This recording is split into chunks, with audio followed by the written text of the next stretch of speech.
World of Warcraft has seen some very dark times.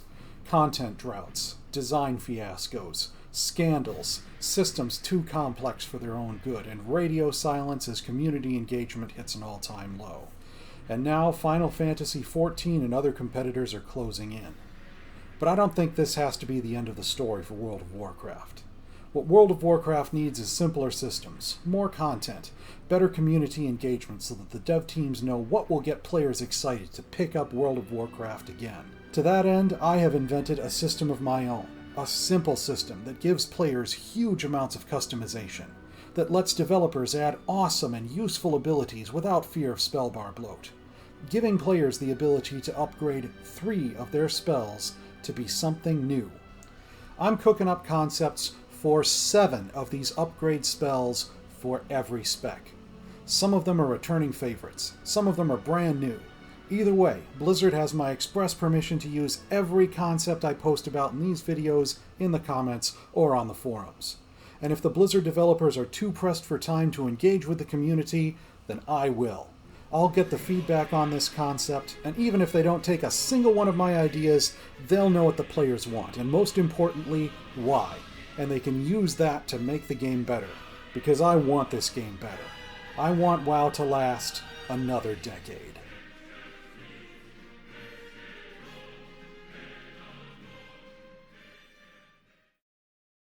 You know, when I first did the Unholy spec, I thought that I had some pretty good abilities in there. I mean, I was upgrading abilities that were part of Unholy's core rotation, and a lot of them looked and sounded pretty cool. But then I looked back on the spread of abilities and realized that there really wasn't much that buffed single-target DPS. That is a problem I'm going to need some help solving in the second iteration, but let's go over what I have in the first iteration. I think this first iteration is okay as a starting point, but only because I plan to iterate over it and improve it with feedback. Let's get right into the upgrades. First, we have Bone Spirit, an upgrade for Epidemic. Fires a high damage missile that explodes when it hits a target, dealing area of effect shadow damage. But you have to target a specific enemy. It will not auto-damage all targets with your Virulent Plague active. The second upgrade is Bone Spear, an upgrade for Death Coil. Impales a target and deals damage over time. It's still shadow damage, but it cannot be used to heal. Obviously, it deals some more damage than Death Coil would deal. The third upgrade is Unholy Tempest, an upgrade for Festering Strike that deals area of effect damage around a target enemy. It is guaranteed to affect the main target with 2 to 3 Festering Wounds, and it has a random chance to affect nearby enemies with a Festering Wound. It deals less damage on a single target than Festering Strike would deal. The third upgrade is Plague Spray, an upgrade for Outbreak that deals area of effect plague damage as well as infecting targets with Virulent Plague. The fifth upgrade is Ghostly Juggernaut, which is an upgrade for Death's Advance. It grows you and deals Shadow Frost area of effect damage as you approach. The sixth upgrade is Hungering Cold, an upgrade for Chains of Ice that freezes enemies near the target and has a cooldown. The seventh upgrade is Cold Neuralgia. It's an upgrade for Mind Freeze with a 40-yard range, and if you successfully interrupt a target with it, then they are silenced for 3 seconds. Now for the thinking. I am at it again with those ranged damage abilities with no cooldown. Plague Spray is meant to hearken to those Forsaken Plague Spreaders that I've seen in some expansions, and it's multi-target, simply because that makes it different. I figured adding a multi-target upgrade for Festering Strike was something that would work wonders for Unholy in area of effect situations. Scourge Strike, or Clawing Shadows if you upgrade it with talents, deals damage to multiple enemies when you're standing in your Death and Decay, so why not add some random Festering Wounds for it to burst in the process? Normally, players don't like randomization much, but I went with randomization on adding Festering Wounds to secondary targets because, well, I didn't want it to be too powerful, nor did I want it to be too weak. And random bonuses to your overall damage seemed like the best trade-off. It's not like this particular implementation of randomization would actually alter which buttons you press. It just provides opportunities for extra damage when you do press them. Bone Spirit and Bone Spear are both abilities borrowed from necromancers from the Diablo series. I thought they'd look cool, so I drew them in. I turned Death Coil into a damage over time because I thought spearing an enemy would look cool. And I turned Epidemic into an AoE explosion, again, because I thought it would look cool. Looking cool is one of the main points of upgrade abilities, after all. If I'm told these are the wrong ways to upgrade these abilities, then I will make the modifications that I am asked to do.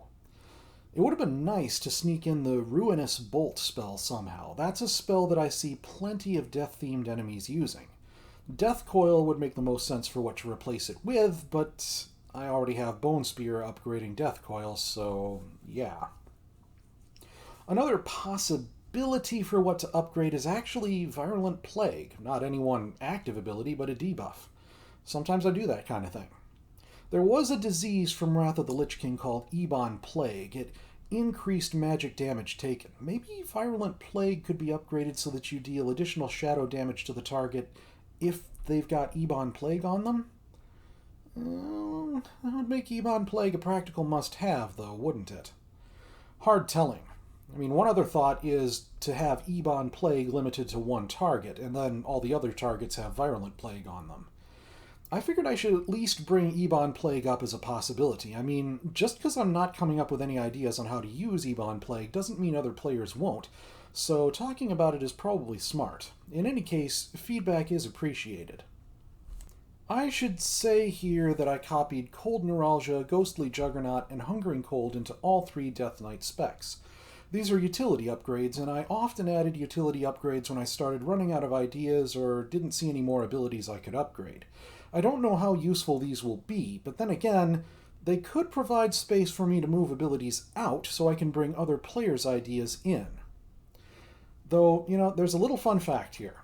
While I was doing research for this, I discovered that Outbreak and Epidemic, 2 active abilities for Unholy today, were once both passive talents in the Unholy talent tree during Wrath of the Lich King. Spoiler alert, I'm doing something a little bit similar for Frost. Now, when I started out with these upgrade concepts, I went ability by ability, not purpose by purpose, if you see what I mean. I asked myself, which abilities exist in this specs kit that I can give an upgrade to? And when I created upgrades based on which abilities I could upgrade, I often aimed for something that I thought looked or sounded cool. Almost always I wanted the upgraded ability to feel at least a little bit different from the original. Often I tried to create some kind of trade-off, making the upgrade situationally useful based on things like the number of targets affected or having a stronger effect with a longer cooldown, things like that. Rarely did I upgrade the same ability more than once for the same spec, but while I was putting together each spread of upgrades, what I didn't do, and what I probably should have done in retrospect, was to figure out what goals a player would have while they're looking at a list of upgrades, and then make sure upgrades exist in the spread that allow the player to pick upgrades that help them achieve those goals. In my next iteration, I plan to have that design goal in mind, to consider what the player wants to accomplish and how they could accomplish it with the upgrades. I strongly suspect that in this next iteration, there will be a lot more cases where I upgrade the same ability in 2 or more different ways. That will give players more options, and since that's going to be the goal with goal-oriented design, who knows? I might even have 3 different upgrades for the same ability in the end. However, I can do this much more effectively in an environment that has a great deal of feedback available, and that's where you come in. You have knowledge that comes from experience with these specs. I don't. I tried to do my research on Wowhead and Icy Veins for each spec, but inevitably there'll be things you know that I don't because you have experience that I don't have. You'll have more and better ideas than I could hope to have, and I know I need those, so please, let me know what you think of these upgrades and what better ideas you have for what to put in their places. Maybe I should have added a single target upgrade for Festering Strike, something that applied 4 or 5 Festering Wounds instead of 2 or 3, costing maybe 2 runes instead of 1, or maybe, I don't know. Would upgrading resource regeneration like Runic Corruption work? Or making Sudden Doom procs so that they applied Runic Corruption as if you'd spent Runic Power? If I modified how runes were being spent, would I also need to modify how runes were being replenished? Heck, I could try making a version of Steady Shot for Death Knights, a strike that has a cast time and interrupts auto attacks, but that regenerates your most depleted rune? Would that be better implemented as a new ability than it would be as an upgrade? I mean, Ebon Plague is actually a pretty good concept, especially if there's a rule that only one enemy can have Ebon Plague on them at a time, but that's just one upgrade. Ideally, there would be three that help buff to single target damage. Again, I could use feedback on how to do this and which utility abilities to swap out if I want to upgrade Ebon Plague and add a single target Festering Strike. For that matter, probably you've got better ideas than I do about how single target upgrades could work. I mean, Ebon Plague and Bone Spear and a boosted single target Festering Strike might be nice enough and effective enough, but not as spectacular as Bone Spirit or Unholy Tempest, so I figure flashy abilities are a little bit better, though not every ability needs to be flashy, I suppose. Enough of me rambling. You get the point. Feedback and ideas would be much appreciated here. Of course, I know Blizzard probably won't take many, or even any of these suggestions. Heck, they might even have something objectively better in store for us than the semi-borrowed power upgrade system that I've cooked up here. But knowing what gets players excited will be helpful to them even so. That is why I'm sacrificing so much of my free time and energy on Project Decade. And who knows, they might just need these ideas to get WoW going in the right direction. Heck, if this video series just gets the Blizzard developers into the habit of creating a blue post with the thinking in it that goes in depth enough for us to understand what they're doing and what their design goals are, then that would be a huge step forward. Even saying the thinking out loud is sometimes enough to get you a new perspective on what you're doing. Is it really what people want? Does it serve the purposes that it really should be serving in the end? Am I really doing something just to make a system look awesome instead of making the game overall better? What does it do for the fun factor? Am I making the mistake of prioritizing my design goals over the fun factor? Are my design goals the right design goals to have? Do my ideas match the spec's feel and flavor? Is it a net gain? Is it genuinely awesome? Things like that.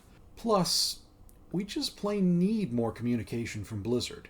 If Project Decade gets the development team into the habit of telling us the thinking for every change they make, then the whole project will have been worth it, even if they don't take a single suggestion.